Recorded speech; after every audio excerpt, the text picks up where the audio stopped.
Magandang araw at magandang buhay, lalong nauna sa ating mga minamahal na mga senior citizens. Sa araw na ito mga lolo at lola ay meron kayong magandang balita na dapat pong mapakinggan. By the way, ako po pala si Rel Menostano at sa araw po na ito ay meron tayong pag-uusapan na content na mangyayari po sa October 20, 2025. Ano ba ito? Attend sa lahat ng mga senior citizens. Social Pension October 20, 2025 PO schedule. Aing alamin ang kumpletong detalye sa balitang ito. Ang mga kukuhanin ninyong balita ngayon una ang mga lugar kung saan may magaganap na payout sa social pension for indigent senior citizens. Pangalawa, saan po ba magaganap ang inyong payout? Pangatlo, ano ang oras ng inyong payout? Pang-apat, ano ba ang kumpletong mga requirements na dapat mong i-ready?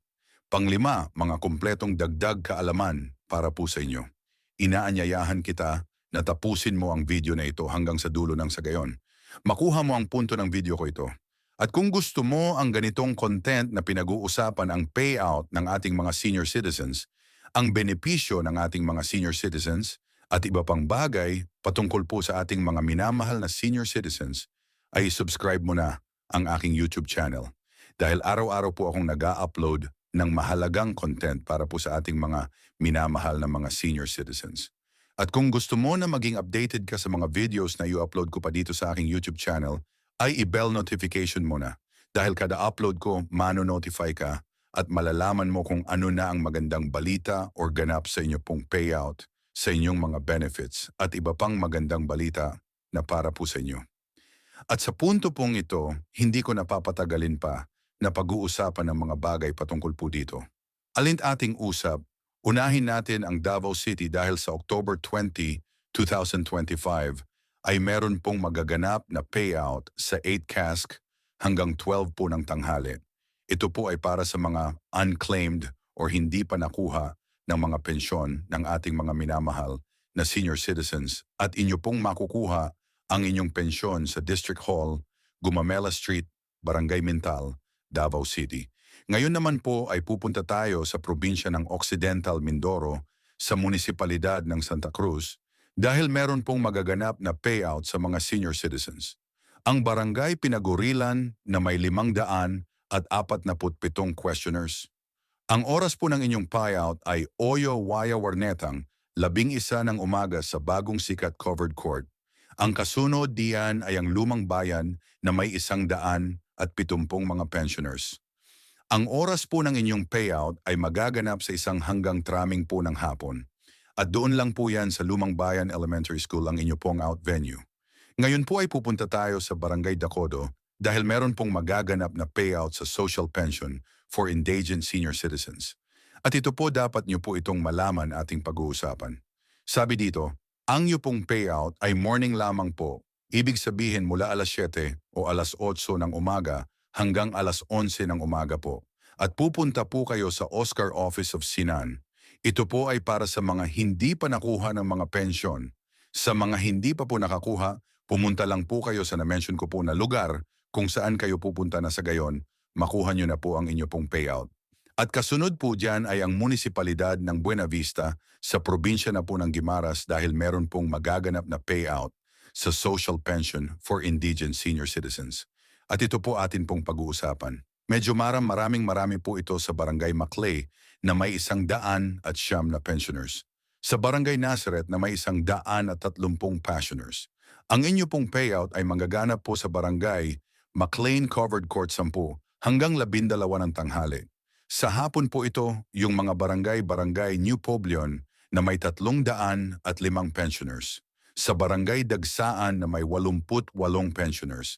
Sa barangay, dalawa lang pala sa New Barangay, Poblacion Covered Court Gymnasium po ang inyo pong payout at magaganap po yan sa 1 hanggang 30 ng hapon. So ang total beneficiaries po sa umaga is 239 at sa hapon lang po ay 632. Ang kasunod po dyan ay post, sabi dito, all attention, all Kalinan, Chapter President Final Decision, ang payout move to October 205. Sa gymnasium lang po ninyo magaganap ang inyo pong inaasam-asam na payout sa social pension. Ngayon po ay pupunta tayo sa bayan ng Tumas Upos sa lawigan ng Southern Leyte dahil medyo po marami ang mga mag-payout na barangay na akin pong i-mention ngayon. At kunin niyo po lahat ng mga detalye na dapat niyo pong makuha sa magaganap po na payo sa social pension for indulgent senior citizen. Type dito sa Barangay Tinago at Barangay Higuan ang inyo pong payout time 7 hang 8 ng umaga sa Tinago. Covered court sa Barangay Kambit at Barangay Kabaskan, 18 daw, 30 ng umaga sa Combined Covered Court sa Barangay Inigihan at Barangay San Agustin Siam hanggang alas 9:30 ng umaga sa Inigihan, Covered Court sa Barangay Banday Bugo sa 100 at 12 ng tanghali sa Banday Covered Court sa San Antonio at Barangay San Miguel. And 2 ng hapon sa San Antonio. C4 Court sa Barangay Maslog at Barangay San Roque. Ang inyo pong payout duasa, 23 ng hapon sa Maslog Kafad Court sa Barangay Hinapo, 3 hanggang 4 ng hapon sa Hinapo. Covered Court sa Barangay Lookok, Barangay San Isidro. Barangay Magata po at Gabo hanggang Pangengwa, 30 ng hapon sa San Isidro. Covered Court sa Barangay Punong at Barangay Canlupa sa 5 hanggang 6 na oras ng hapon sa Punong Covered Court. Magaganap ang inyong inaasam-asam na payout sa social pension for indulgent senior citizens. At yun po ang kumpletong detalye ng ating magaganap na payout sa social pension for indulgent senior citizens sa October 20, 2025. Kaya naman po kinakailangan po nating alamin po kung ano yung dapat nating kunin na mga balita para po sa ating mga payout benepisyo. At sa mga nagtatanong, Sir, totoo po ba itong sinasabi mo? Oo naman po. Lahat po ng ito ay totoo.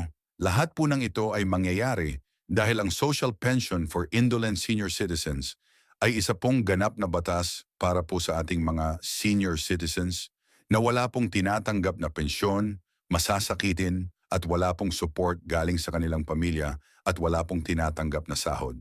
So yan po ang mga qualified senior citizens. Kapag ikaw po ay ganyan, pwede ka pong mag-apply pumunta sa inyong pinakamalapit na Oscar at tanungin niyo po ang process or naka-upload na ako ng process niyan. Ang dapat niyong gawin, sundin lang po iyon na sa gayon ay makakuha po kayo ng benepisyo ninyo sa galing po sa gobyerno natin. At sa mga nagsasabi, Sir, bakit wala po ang aming lugar diyan? Ano po nangyari? Ano yung pwede mong ma-advise sa akin? So ganito po yon. Pumunta po kayo sa pinakamalapit na barangay sa inyo at tanungin at alamin ano ba ang dapat ninyong malaman po sa inyong payout sa Social Pension for Indians Senior Citizens.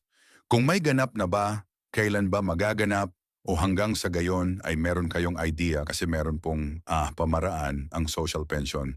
Kung ikaw po yung iba ay merong ina-upload dito sa Blue App, kinukuha ko po at vina-vlog at yung iba naman ay sa barangay nila mismo lang ginagawa or pinopost. At ang mangyari po, puntahan niyo po doon nang sa gayon makita ninyo kung kasali ba kayo sa makukuha ng pensyon, the Social Pension for Indigent Senior Citizens ata. Alam kong gusto niyo pong malaman ang mga requirements na dapat niyo pong i-ready dahil no requirements, no payout po kasi ito na po. Akin na pong babasahin lahat ng inyong kinakailangan patungkol po sa inyong payout for indulgent senior citizens. Kung senior citizens or benepisyaro ang kukuha ng kanyang payout, isang malinaw na photocopy or Xerox ng Senior Citizens ID na mayroong 3 original na pirma or thumb mark katulad sa ID ng senior citizens. Paalala, panatiliing presentableo ang mga dokumento, ilagay sa plastic envelope ng iwasang magusot. Huwag bilutin ang mga papel at siguraduhing pareho ang pirma o thumb base sa senior citizens. Kung authorized representative na senior citizens or benepisyaro ang kukuha ng pensyon, isang malinaw na photocopy ng ID ng senior citizens at lagyan na 3 orihinal na pirma o thumb mark katulad ng nasa ID ng senior citizens. Authorization letter na nagumula sa MSWDO, CSWDO at Oscar na mayroong orihinal na pirma ni na MSWDO, Oscar Senior Citizens at Authorized Representative. Isang malinaw na photocopy ng government-issued ID gaya ng SS, updated PhilHealth ID, Barangay ID, UMID Voters ID, updated voter certification, updated police clearance ng Authorized Representative at lagyan ng 3 orihinal na pirma o thumb mark katulad ng ipapakitang ID. Paalala, siguraduhing pareho ang lagda at home mark ng senior citizen benepisaryo at authorized representative base sa kopya ng government-issued ID na pinenta. Kumpletuhin ang mga hinihing nag-dark sa authorized letter. Iwasang magusot at huwag bilutin ang mga document kung namatay na ang benepisyaro, isang malino na Xerox ng ID ng Pensioners Warranty Letter na nagmula sa MSWDO CSWDO-OCA na may pirma ng MSWDO. Xerox ng death certificate ng benepisaryo na mayroong serial number. Isang malinaw na photocopy ng government is ID, gaya ng SS, updated FHID, updated barangay ID, humid voters ID, updated voter certification at updated police clearance ng authorized representative at lagyan ng 3 orihinal na pirma o thumb mark katulad ng pinapakitang ID. Paalala, kumpletuhin ang mga hinihing lagda o thumb mark sa warranty letter at iwasang maggusot at huwag bilo mga dokumento. Kung wala ang death or certificate, kinakailangan ng certificate mula sa MSWDO, CSWDO na nakasaad ng pagpatunay na ang benepisyaro ay patay na at kasuyan inasikaso ang death certificate. Huwag kalimutang magdala ng iyong ballpen na itim, payong at saka tubig. At kung mayroon na doon na po kayo sa payout, kinakailangan niyo pong gawin ito. Kinakailangan kumain muna kayo before pupunta sa payout. Magdala ng sariling ballpen, inumin at gamot. Kung kinakailangan, baka pagdating po doon,